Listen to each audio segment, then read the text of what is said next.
இந்தியாவிலேயும் தமிழ்நாட்டு மக்கள மாதிரி சகிப்புத்தன்மை உள்ள மக்கள வந்து எந்த மாநிலத்திலும் பார்க்க முடியாது. ஏன்னா, அந்த அளவுக்கு பொறுமைசாலி, சகிப்புத்தன்மை உள்ளவங்க. அதுக்கு காரணம் பார்த்தோம்னா, அதாவது தன்னைத்தானே புகழ்ந்துக்கிறதுல நம்மளுடைய தமிழக முதலமைச்சர் மு.க. ஸ்டாலின் ஐயாவை மிஞ்ச யாருமே இல்ல. அடிச்சுக்கிறவே ஆள் இல்ல. அந்த அளவுக்கு டெய்லி தன்னைத்தானே புகழ்ந்துக்கிருவாரு. அதாவது பார்த்தோம்னா, இன்னைக்கு பாரத பிரதமர வந்து மிரட்டுறது, உருட்டுறது, தட்டிப்பார், தூக்கிப்பார்ன்னு சொல்லி பேசுறது. அதாவது பழைய திமுகவெல்லாம் நீங்க பாத்துறாதீங்க அப்படிங்கிற மாதிரி. பழைய திமுகவுல இருந்த மக்கள் பார்த்தோம்னா, பாவம் அப்பாவி மக்கள், கல்வி அறிவு இல்லாதவங்க, என்ன நடக்குதுன்னு தெரியாதவங்க. இன்னைக்கு சோசியல் மீடியா இவ்வளவு ஒரு ஆக்டிவா இருக்கிற காலத்திலேயேவும், எங்களவே நீங்க இந்த அளவுக்கு பொய் சொல்லி, பொய்யான தகவல்களை பரப்பி, உங்களுடைய மெயின் ஸ்ட்ரீம் மீடியாவையும், பேப்பரையும், இன்னைக்கு யூடியூபர்ஸையும் உங்க கைக்குள்ள வச்சுக்கிட்டு இவ்வளவு பொய் தகவல்களை பரப்புறீங்களே, அந்த காலத்துல இருந்த எங்களுடைய முன்னோர்கள்லாம் வந்து எவ்வளவு அப்பாவியா இருந்திருப்பாங்க. அவங்களை எந்த அளவுக்கு நீங்க ஈஸியா ஏமாத்தி இருப்பீங்க. இதனால பார்த்தோம்னா, அன்னைக்கு இருந்த எங்க தாத்தா பாட்டி எல்லாம் வந்து சீக்கிரமா ஏமாந்துருப்பாங்க. இன்னைக்கு இருக்கிற நாங்கள் வந்து இன்னைக்கு இருக்கும் சின்ன பிள்ளைகள் எல்லாம் பார்த்தோம்னா யாருமே ஏமாறுறதுக்கு இந்த நிமிஷம் வரைக்கும் தயாராக இல்லை. அதனால பழைய திமுகவெல்லாம் எங்கிட்ட கொண்டு வந்து காமிக்காதீங்க. பாக்குறதுக்கு நாங்க ரெடியாக இல்லை. இன்னைக்கு நீங்க பேசிட்டு இருக்கீங்க பாத்தீங்க இல்லையா? இப்ப சமீபத்துல கூட நீங்க சொல்லியிருக்கீங்க, மாணிக்கமாக இருந்த என்னைய பாட்சாவாக மாத்திராதீங்க அப்படின்னு சொல்லிட்டு.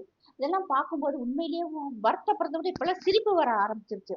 இதை வந்து உங்களுடைய கட்சியினரே கூட ரசிக்க மாட்டேங்கிறாங்க. திமுகவினுடைய எம்பிக்கள் வந்து ஓட்டு போட்டு ஜெயிக்க வைக்க முடியல. அதனால நாங்க ஜெயிச்சுட்டோம் அப்படின்னு சொல்லிட்டு பட்டாசு வெடிச்சு ஸ்வீட் கொடுத்து கொண்டாடுறீங்க. உண்மையிலேயும் தென் மாநிலத்துல இருக்க மத்த அத்தனை முதல்வர்களுமே வந்து உங்களை வித்தியாசமாக பார்க்கறாங்க. ஜெகன்மோகன் ரெட்டி எல்லாம் அலறாரு. நீங்க வாயை வச்சுக்கிட்டு பேசாம இருங்க. நீங்க இப்படி செய்யறதுனால நமக்கு தான் பாதிப்பு வரும். நமக்கு இதனால வந்து இந்த மசோதா அதாவது தொகுதி மறு வரையறை கொண்டு வரதுனால நமக்கு எந்த பாதிப்பும் இல்லை அப்படின்னு சொல்லிட்டு ஜெகன்மோகன் ரெட்டி சொல்லிட்டாரு. சந்திரபாபு நாயுடு சொல்லிட்டாரு. ஏன் சந்திரசேகர் ராவ் அவர்களே கூட சொல்லிட்டாங்க. ஆனா நீங்க ஒருத்தர் மட்டும்தான் இதை வந்து கேக்கு வெட்டி கொண்டாடிக்கிட்டு இருக்கீங்க, பட்டாசு போட்டு கொண்டாடிக்கிட்டு இருக்கீங்க, ஸ்வீட் கொடுத்து கொண்டாடிக்கிட்டு இருக்கீங்க. இதெல்லாம் வந்து வித்தியாசமாக இருக்கு தமிழக மக்களுக்கு. இன்னொன்னு பார்த்தோம்னா, மாணிக்கமாக இருந்த பாட்சாவாக என்னை மாத்திராதீங்க அப்படின்னு சொல்றீங்க. என்னைக்கு முதல்வரையா நீங்க மாணிக்கமாக இருந்தீங்க? ஒரு நாள் நீங்க மாணிக்கமாக இருந்திருக்கீங்களா? அப்பான்னு சொல்லி எங்களெல்லாம் கூப்பிட சொன்னீங்க. அப்பாவா நீங்க என்னைக்காவது நடந்திருக்கீங்களா? பிள்ளைகளை வந்து நீங்க நல்வழிப்படுத்தணும், என்னைக்காவது நீங்க நல்வழிப்படுத்திருக்கீங்களா? குடும்பத்துல பெண்கள் வந்து நிம்மதியாக வாழணும். எத்தனை வீட்டுல நீங்க வந்து நிம்மதியாக வாழ வச்சிருக்கீங்க? அதுவும் நீங்க செய்யலாம். அண்ணனா அண்ணன்னு சொல்றீங்க. என்னைக்குனாவது ஒரு நாள் நீங்க அண்ணனாகவோ தம்பியாகவோ நீங்க வாழ்ந்திருக்கீங்களா எங்க கூட?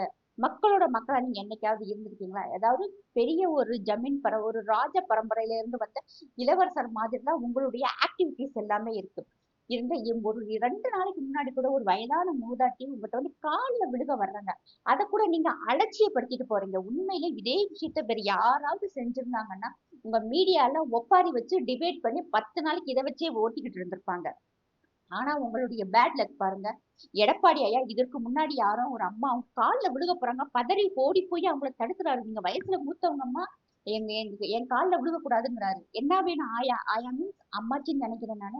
பாட்டிமா உங்களுக்கு என்ன அம்மா என்ன வேணும் அப்படின்னு சொல்லி கேட்கிறாரு. அவங்க ஏதோ கோரிக்கை சொல்றாங்க. கவலைப்படாதீங்க, நான் செஞ்சு தர்றேன் அப்படின்னு சொல்லிட்டு அவங்கள பக்கத்துல வாங்க அப்படின்னு சொல்லி கூப்பிடுறாரு. இன்னைக்கு பார்த்தோம்னா சோசியல் மீடியாவுல அந்த வீடியோ எல்லாம் தூக்கி போட்டு இது நமக்கு எப்படிப்பட்ட முதல்வர் வேணும் அப்படின்னு சொல்லிட்டு கேட்க ஆரம்பிச்சிட்டாங்க. மாணிக்கமாக இருந்திருந்தா நீங்க தமிழக மக்களை மொத்தமாக நீங்க அரவணைச்சிட்டு போயிருக்கணும். ஒரே மதத்தை, குறிப்பாக சிறுபான்மையினர் காவல்னு சொல்லிட்டு நீங்க சொல்லிருக்கவே மாட்டீங்க. தமிழக மக்களுக்கான முதல்வர் நானும் நீங்க சொல்லியிருக்கணும். எங்க இந்துக்களுக்கும் ஒரு இஸ்லாமியருக்கும் ஒரு கிறிஸ்தவருக்கும் வந்து ஒரு கேப்பை வந்து நீங்க ஒரு இடைவெளியை ஏற்படுத்தி விட்டுட்டீங்க. அதுதான் எங்களுக்கெல்லாம் ரொம்ப வந்து மிகவும் வருத்தமாக இருக்கு.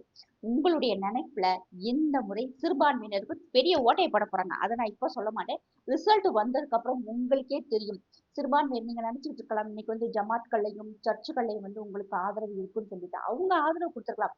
மக்களுடைய ஆதரவு உங்களுக்கு வேணும். அதுதான் இங்க முக்கியம். அது இந்த முறை வந்து மிகப்பெரிய வித்தியாசத்தை நீங்க உண்மையிலே நீங்க பாப்பீங்க முதல்வர் ஐயா. இன்னும் சொல்லிருக்கீங்க பாட்சாவாக என்னை மாத்திராதீங்க அப்படின்னு சொல்லிட்டு. பாட்சாவாக நீங்க மாறி இன்னும் எத்தனை பேர் குடும்பத்தை வந்து நீங்க அழிக்க போறீங்கன்னு தெரியல. நீங்க பாட்சாவாகவும் மாணிக்கமாகவும் நீங்களே நினைச்சுக்கோங்க. எங்களுக்கு வந்து தேவையில்லை. இன்னொன்னு நீங்க பாரத பிரதமருக்கு வந்து எச்சரிக்கை விடுக்கிற மாதிரி சொல்லியிருந்தீங்க இல்லையா? உங்களை மாதிரியும் பாட்சாவாகவும் மாணிக்கமாகவும் பாரத பிரதமருக்கு இருக்க தெரியும். இப்ப வந்து அவர் மாணிக்கமாக இருக்கிறாரு. அவர் பாட்சாவாக மாறிய தருணம் எப்படி தெரியுமா?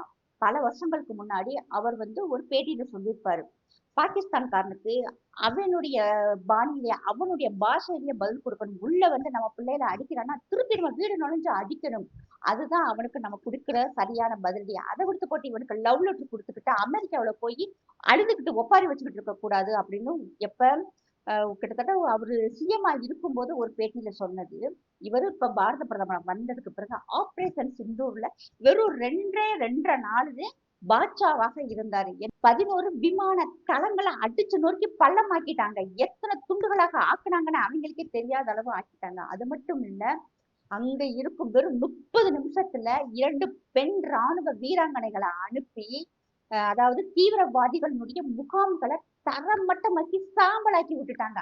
போனது தெரியாது, வந்தது தெரியாது. வந்து உட்கார்ந்து அந்த பெண்கள் அப்படி கம்பீரமாக உட்கார்ந்து பேட்டி குடுக்குறாங்க. நாங்க இந்த மாதிரி போனோம், இந்த மாதிரி அடிச்சோம், இந்த மாதிரி விளைவுகளை ஏற்படுத்தினோம், இந்த மாதிரி போனோம்ட்டு உட்கார்ந்து டிவியில பேட்டி குடுத்துக்கிட்டு இருக்காங்க. உலகமே அதிசயமாக பார்த்துச்சு. ஏன்னா 2 பெண்கள அனுப்பி ஒரு நாட்டினுடைய ராணுவ தளவாடங்களுக்குள்ள நுழைய விட்டுருக்காங்க. பயங்கரவாதிகளினுடைய குகைக்குள்ளேயே அனுப்பிச்சிருக்காங்களே அப்படின்னு சொல்லிட்டு 2 நாள்லயே வந்து பாரத பிரதமர் மோடி அவர்கள் பாட்ஷாவாக மாறிய தருணம். மறுபடியும் அவரை வந்து பாட்ஷாவாக பார்த்தோம்னா இந்த உலகம் தாங்காதுன்னு எல்லாருக்குமே தெரியும். அதனால நீங்க தன்னைத்தானே புகழ்ந்துக்கிறத உங்க அளவுல வச்சுக்கோங்க. இன்னும் எத்தனை நாளைக்குதான் இந்த சகிப்பு தன்மையும் இந்த கொடுமையை அனுபவிக்குன்னு தெரியல. ஆண்டவனே நம்ம தமிழக மக்களை வந்து காப்பாத்தணும்.